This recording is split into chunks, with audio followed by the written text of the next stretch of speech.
All right, looks like you've made it to another video.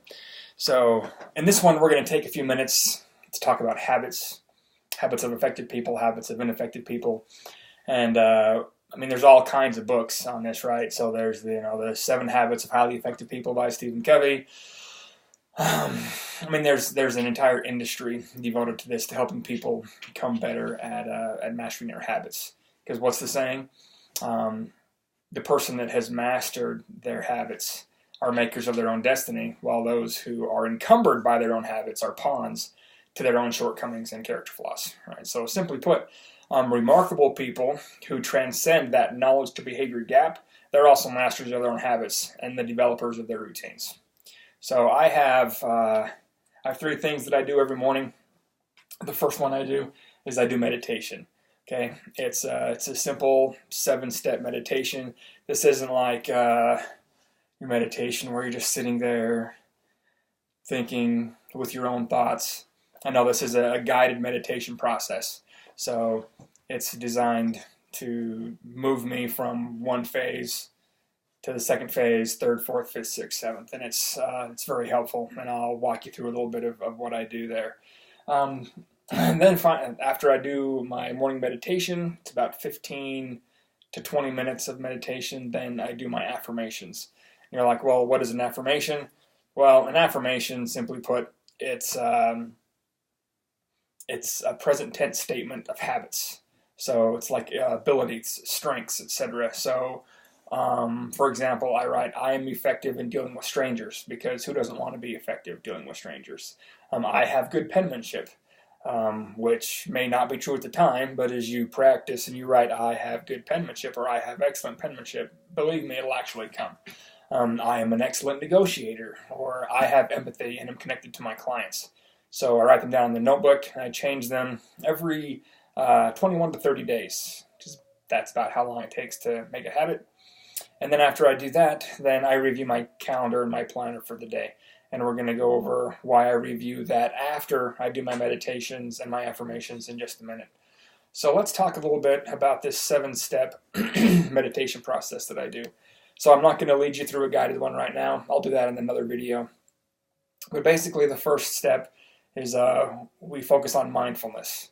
So mindfulness increases our awareness without ruminating on any particular thought or feeling. Mindfulness is like a storm drain. Okay, when the inevitable torrents come, and they always do, it's much better if you let that tempest flow through you. You accept it, you acknowledge that it's there, but you have to let it go. A clogged storm drain, we've all seen the destruction that holds. So, and what this does is it creates great power, as we can keep that for ourselves. We don't allow other people to control our mood, actions, and behavior. So, for example, let's talk about driving through traffic, okay? So, if we're mindful of our surroundings and say somebody cuts us off in traffic, instead of, acknowledging in kind with maybe a 1-fingered or 2-fingered or multi-fingered salute, you simply, you acknowledge that, but you don't let that affect you. You're mindful of the situation and you're mindful of your own feelings, and instead of letting that person have power, you keep that for yourself. Second step is, I call it connected compassion. So connected compassion is feeling a kinship with every other living being in the universe. So knowing that we are all made of the same stardust. Whether you believe that we began like the Big Bang, that single dot that had so much density, so much matter packed in there that it just exploded, boom, well, we all started from that. Or if you're a theist, if you believe in some kind of a God, and then you believe that you were created, either way, that's the universe. And that's my dog speaking to the universe, right? So, okay. All right, so here we are, getting back on track. So whether you believe in the Big Bang or not doesn't matter. So you can still feel connected compassion to other people. So that comes from inside. So I imagine myself as not being alone, but I imagine a golden thread connecting myself to first the living beings around me, and then in an ever-expanding orb of of connected compassion as I connect with my neighbors, as I connect with the people in the cities. I connected extended differences with people who I've met, people I haven't met. I imagine in my mind as it grows to encompass my country, my hemisphere, the entire planet. I am connected to people because we have that commonality that we are all from stardust, and we're not alone.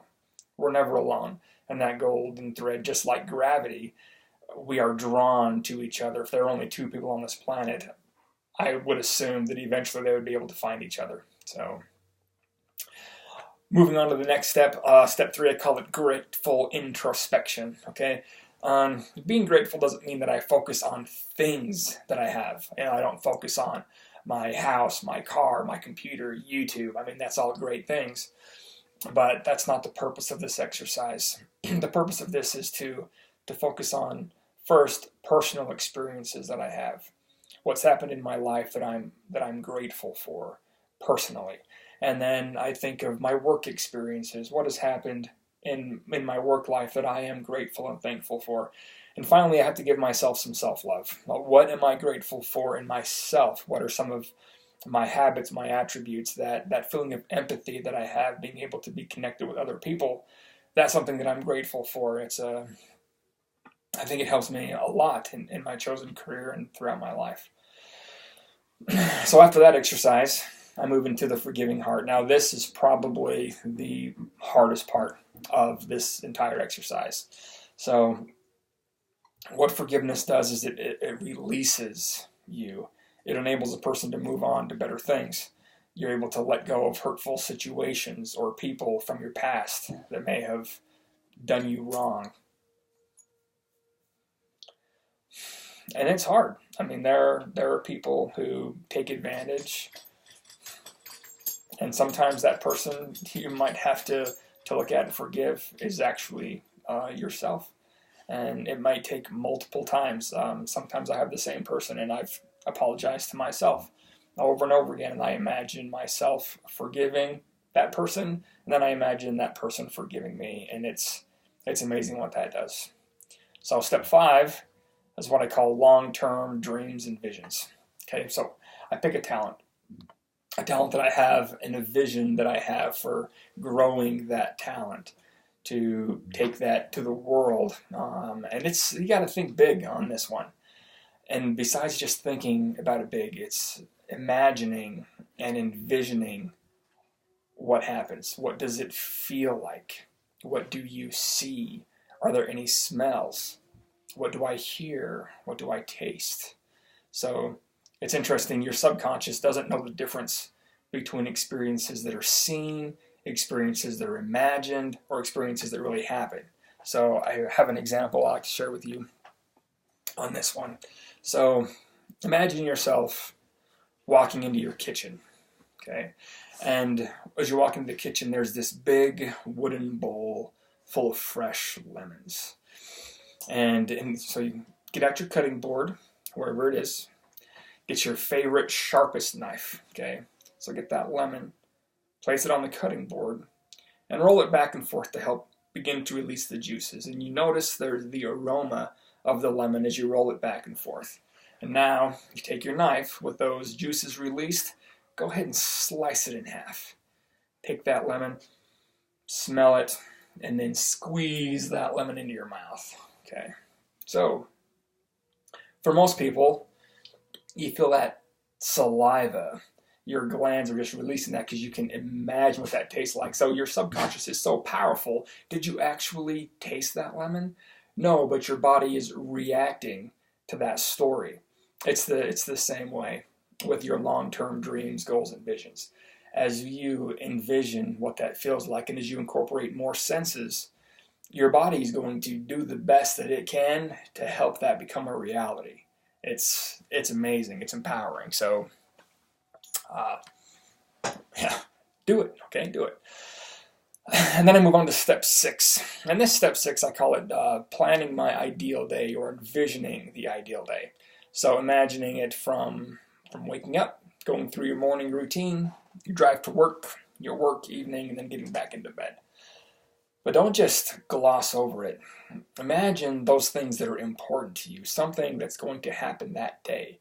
Now, imagine yourself in that situation being effective, being precise, being perfect. See that knowledge to behavior gap as you imagine and envision yourself actually performing. So you have to give a performance feedback at work. And traditionally, you've been kind of wishy-washy, a little laissez-faire with your subordinate. Well, now you've envisioned yourself either on one side of the table or the other getting this feedback, and understand and know that the universe, it does have your back. You're empowered to perform. So imagine all the aspects of your day from the beginning to the end, moving through it, sometimes quickly, sometimes focusing more on those important things. If you have a meeting with clients, you have a meeting with your boss, you have whatever it is. So just take a few minutes and imagine that going perfectly. And then you move on to step 6. Step 6 is what I like to call the universal empowerment and endowment section. Okay. So again, we are all made of stardust. We're all connected. The universe wants us to be successful. Think of the odds of us being here. Trillion to 1 odds of you finding this video on YouTube and actually sitting through the 7 minutes we've been here so far, or who knows what it is. But here we are. We're feeling connected to every other living thing. We've shown gratitude. We've shown forgiveness. We have a remarkable vision for our future, and we've even planned how we want this day to go if it would be perfect. Okay, the universe has your back, and if you know this and you want it, then empower it to help you perform and exceed. So after I do this, oh my goodness, puppy. Yes, you're there. I know. So I do those affirmations, and then I do my planner and calendar. Okay, now I do this after I do my meditation because it puts me in like alpha mode, like alpha dog mode right here. See this little puppy right here? See a little right there? Yeah. So it puts me in alpha, which is I'm in tune with my intuition. Okay, and then as I'm doing my affirmations, I really feel, yes, I can do this. This is awesome. This is going to help me. I review my calendar, and since I'm in tune with my intuition, as I look through the plan, maybe I'm like, well, I don't feel like today is a good time to present XYZ. Or maybe I should delay this, whatever. Or maybe I should bump this up. Oh, I want to change this. I want to do that. Because now, since I'm in tune with the universe, I go over that, and then I let my heart be connected with my head as I go through my calendar and have my perfect day. And I tell you, since I've been doing this, my life has changed dramatically. It's amazing what can happen as you take control of your habits. And this simple 7-step meditation that I've developed a little bit myself and taken from other bits and pieces that I've heard about in books and other trainings that I've had, it's amazing. So do the meditation, do the affirmations, go through your calendar planning. Let me know how it goes. Let me know what you think. And scroll down a little bit and find the video of the guided 7-step meditation by me, Rick. Thanks.